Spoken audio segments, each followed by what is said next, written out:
There have been a lot of improvements to the search engine in SharePoint Server 2010, and while of course many of those changes are behind the scenes, the experience of using search in a SharePoint site has also changed. But search is still everywhere in SharePoint, as it's always been. Typically you'll find your search box on the upper right section of every page. Although if you've shifted your page into a different editing ribbon mode, you may not see the search box, so make sure you're in browse mode to look at it.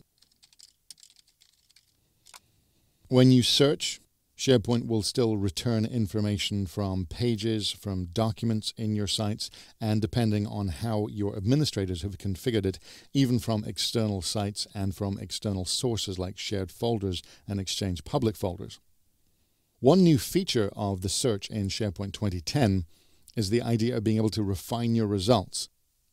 Here we're actually seeing that our result type include web pages, PowerPoint, and Word. I can simply select one of those to filter down the search results to just Word documents. Go back to any result type. I can select from particular authors as well. If I have Office web apps installed, I'll also see the option with supported documents to view directly in the browser from the search results page, which can be a very quick way of finding your content.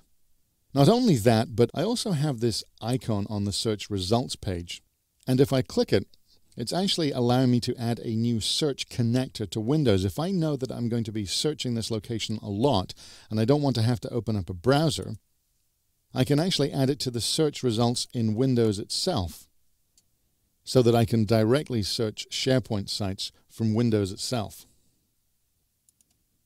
There are also some changes in how you can search.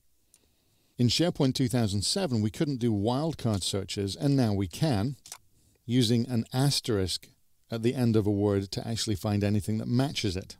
And as you can see on the right, if certain words and terms have been added to our profile information, we'll actually see people matches on these results as well, allowing us to do just a people search for that word. If the results come back and they include you, it'll give you a prompt to update your profile and your keywords.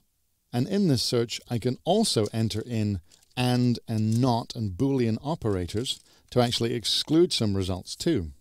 So as you can see, while searching is still intuitive, it's become much more powerful in SharePoint 2010.